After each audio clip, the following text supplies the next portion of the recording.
Good morning dear students. हर घर पाठशाला के माध्यम से कक्षा 6 में आपका स्वागत है।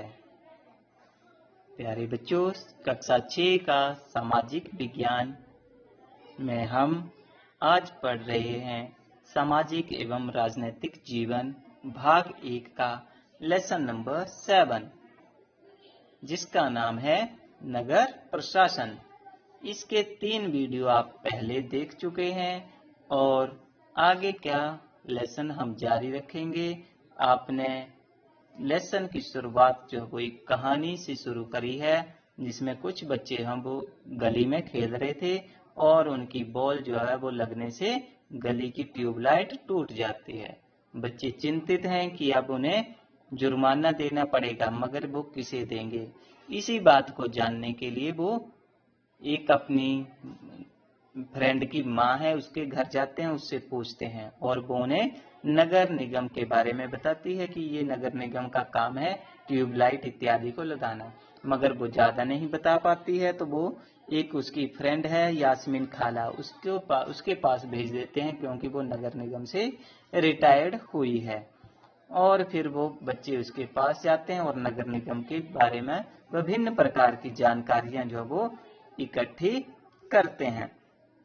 और फिर वहां पर जो है वो यास्मीन खाला के यहाँ से वो ये जानकारियां लेते हैं कि नगर निगम किस तरह से कार्य करता है, उसके पास पैसे कहाँ से आते हैं, कहाँ कहाँ पर ये खर्च किया जाता है, इत्यादि इत्यादि जो है वो सब कुछ जानकारियां जो है वो बच्चे जुटाते हैं। अभी कहानी उनकी जारी थी कि यास्मीन खाला ने उन्हें एक कहानी बीच में और सुनाई। उसमें वो गंगाबाई के बारे में कहती है कि वो एक बस्ती में रहती थी और गंगाबाई के मोहल्ले की जो वो सफाई नहीं करवाई जाती थी, नगर निगम के द्वारा समय समय पर नहीं की जाती थी। इसलिए गंगाबाई ने बहुत सारे लोगों को इकट्ठा करके अपने पार्षद जो था, जिसे जैसे हमारे गांवों में वार्ड सदस्य होता है, उसी तरह नगरों में नगर पार्षद होते हैं, उसके यहाँ धावा बोल दिया और उसने फिर वादा किया कि कल आप एक अर्जी लेकर आइए और आपकी समस्या का हल किया जाएगा। तो आगे हम देखते हैं बच्चों कि उसी शाम को सारे के सारे बच्चे जो थे वो घर घर का चक्कर लगाते रहे, ताकि ज्यादा से ज्यादा अर्जी पर जो हम वो लोग साइन कर सकें, दस्तखत कर सकें। अगली सुबह बड़ी संख्या में औरतें, महिलाएं जो थी वो नगर पार्षद और सफाई अभियंता जो था उसके साथ जो था वो नगर निगम के दफ्तर में पहुंच गए और आयुक्त के सामने खड़े हो गए और आयुक्त के सामने जो है वो अपनी बात को रखा। और आयुक्त जो था वो अब बहाने लगाने लग पड़ा कि उसके पास जो है वो कचरा उठाने वाले ट्रक जो है वो पर्याप्त मात्रा में नहीं है। लेकिन तभी गंगाबाई एकदम से बोल पड़ती है कि लगता है कि आपके पास अमीर इलाकों से तो कचरा उठाने के लिए ट्रक हैं, मगर गरीब इलाकों से नहीं। तो इस पर जहांगीर जो उनका साथी है वो झट से कह देता है कि ये सुनकर तो बोलते आयुक्त का तो मुंह ही बंद हो गया होगा। तो बोलती है और नहीं तो क्या। उसने फौरन इंतजाम करने के लिए कहा कि आपके इलाके से जो है वो कचरा उठाया जाएगा। यास्मीन खाला ने उनको बताया।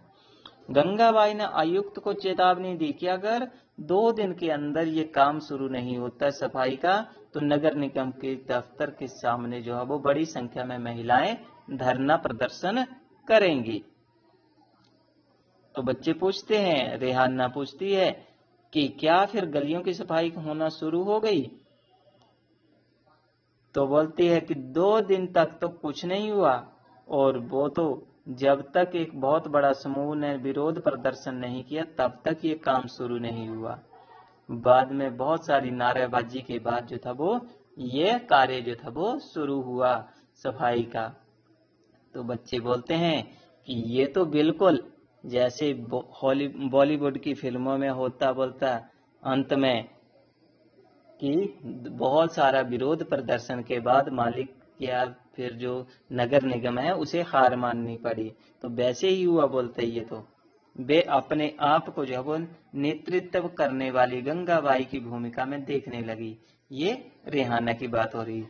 सभी बच्चों को जो है वो गंगाबाई की कहानी सुनकर बहुत मजा आया और उन्हें इसका आभास तो था।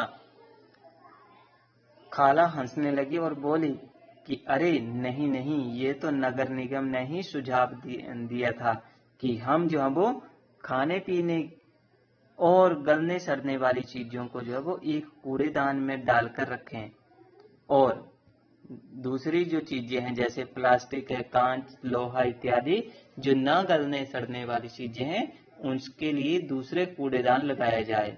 जब हमें अपने कचरे की छंटाई कर देते हैं तो नगर निगम का कार्य और आसान हो जाता है। इतने बच्चों ने इतने सारे सवालों के जवाब देने के लिए जो है वो अपनी खाला यास्मीन खाला का धन्यवाद किया, शुक्रिया किया और फिर टहलते हुए जो था वो गली की तरफ चल पड़े। बहुत देर हो चुकी थी और उन्हें अब जल्दी जल्दी घर पहुंचना था। आज हमेशा के मुकाबले में गली में अंधेरा कुछ ज्यादा था। उन्होंने ऊपर देखा तो ट्यूबलाइट टूटी हुई थी और फिर मुस्कुराते हुए एक दूसरे को देखा और वापस खाला के घर की तरफ दौड़ पड़े। तो बच्चों, इस तरह से हम देखते हैं कि किस तरह से नगर निगम जो है या नगर प्रशासन जो है वो कार्य करते हैं। देखिए, आप चित्र में देख सकते हैं, शहरों में जो सबसे ज्यादा जो है वो गंदगी का आलम लगा रहता है। अगर नगर निगम सही तरह से सफाई व्यवस्था का ध्यान ना रखे तो इससे विभिन्न प्रकार की बीमारियां भी फैल सकती हैं।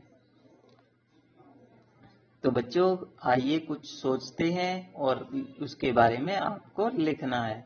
क्या आप जानते हैं कि सरकार आपके करों से ही सड़क, पुल, पार्क, गलियां इत्यादि और बिजली इत्यादि की व्यवस्था करती है। अपने परिवार में इस बारे में बातचीत कीजिए और करों से मिलने वाले अन्य कोई और 3 लाभ भी आप लिखिए, इस सूची को बनाइएगा। साथ में आप दिए गए कार्यपत्र को भी पूरा कीजिएगा। इस तरह से आज हमारा वीडियो भी खत्म होता है और लेसन भी यहाँ पर खत्म होता है। तो बच्चों, दिए गए कार्यपत्रक और अभ्यास प्रश्नों को आप अवश्य पूरा करके अपने अध्यापकों को दिखाइएगा। तब तक अपना कोविड से ख्याल रखिएगा। धन्यवाद।